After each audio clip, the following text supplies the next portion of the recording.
Okay, so we're tracking our next winter storm now, which will be going Sunday into Monday morning. Earlier, the GFS model showed a tropical system hitting the Gulf of Mexico. Now listen, I've had someone with a master's degree come up to me, flaunt his degree on my face, and he couldn't even tell me what a teleconnection was. Remember guys, a degree is a prestige, okay? People can get degrees, and they could fly by with it, they can cheat to their degree, but you know what? Knowledge is an acquisition. So if you're going to come in my face and flash your little degree in my face, you better answer the questions I have for you. Otherwise, it doesn't mean shit to me, okay? Anyways, going back to the storm over here. This storm is definitely going to be colder than the last storm. I have a higher ice concern with this system for central New Jersey. And the potential of maximum of 0.30 ice accretion is there. That would be pretty bad. But let's just break things down a little bit. I have been busy all day. I am sorry I did not make a map or a video, but it is what it is. So let's just get to this. Alright, so what we're going to do first is we are going to go over to the models because I took some time actually to look over some things. Now, I'm not paying attention to the GFS at all because it's out of its range. I don't know why people are still using it. It's going to continue that same warm trend, so do not look at it. I'm not even telling you to, oh, look at it. No, don't look at it, period. You can look at it, just don't make a forecast off of it because you're going to bust in whatever direction that model is showing. But the Canadian, I think, has a generally good idea of what the storm's doing. Now remember, these models are out of their range, so whatever trend that they had at the end of their scope is going to continue. So just to give you a general idea, I'm not going to go too much into detail with this, but if we go over to our MSLP and precipitation, also it shows a cold air damming. I don't think anybody sees this over here. It shows a miniature cold air damming right there, okay? So keep an eye on these bending isobars, alright? People are going to say, oh, well, it's not cold air damming, but you want to know something? It shows it. Is it right? Well, we don't know yet. That doesn't look right, but I've seen a lot of strange things happen before. Like this. So we're going to fast forward the Canadian over here. Okay. Now keep an eye on it. It still shows a cold air damming signature. But this is the reason why, okay? And I know people are like, oh, that makes no sense, this and that, blah, blah, blah. Well, if you're swimming against a current, obviously it's going to be harder than swimming with the current. So, you know, the same thing applies to that, okay? If you're taking cold air and you're dragging it out of here, and that cold air is now being dragged down over here, okay? This cold air also gets entrenched over here, alright? Now, if you're taking, you know, air like this and pumping it this way, as you're doing that, you can also create a jam kind of in this area over here. And as this is pumping like that and this is pumping down, you're actually taking, because remember, this is pumping down like this. So if the air is coming up like this, you're taking some of that cold air and you're actually bringing it in these areas, okay? And unless you have a better explanation for me, that's exactly what I see, okay? And a lot of the theories and the hypotheses and experiments that I come up with, most of the time they're right, okay? You got to just step out of your boundaries a little bit and just kind of use your head, think outside the box. That's what I do. So that's what I see. Also, if you notice the high pressure system, here we go again. High pressure system is weakening. This one's further north, so not as much warm air is being drawn. This one's actually just off the New England coast, just south and east of it. The last one was a little bit more south and east than that. But, you know, it shows the snow invading. And, you know, if you're, I would say, Long Branch going north, the Canadian tries to keep you all snow, which is not going to happen. The 850s and the 2-meter air temperatures and everything are, you know, different. But look, the Canadian's out of its range.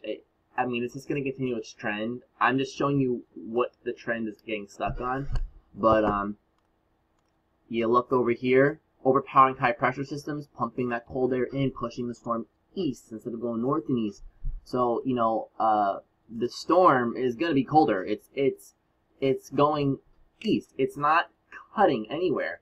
So what we're going to do now is we're going to go over to our NAM 4 kilometer model. We're going to spend a little bit of time on what it's showing because I like what I see on this. And this model did a very good job with the last storm as well.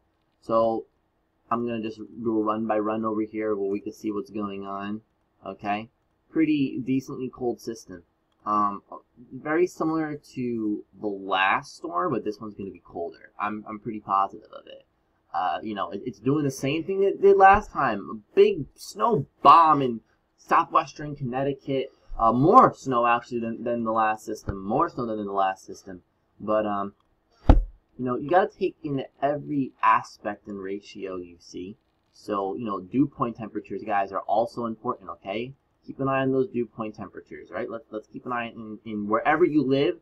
Keep an eye on those numbers and keep an eye on the blue-green line, okay? Dew point temperatures, they stay pretty cold. They stay below freezing, okay? This tells me that the storm is definitely going to be colder, all right? Now we go over to our 850s under NAM 4 kilometer as well. We go back a little bit, you know. This is the mid-level atmosphere. Ice, right there, okay? And then it goes, you know, maybe some back end snow. Maybe, but that's 850s. Now, if we go over to 2 meter air temperature, I'm kind of trying to rush through this because I only have 15 minutes for this video. So, rewind this a bit over here. Alright.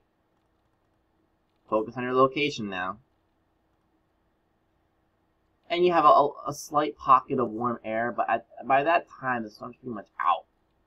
Just double check to make sure at this frame right here, I'm pretty sure the storm is pretty much out. Yeah, it's out.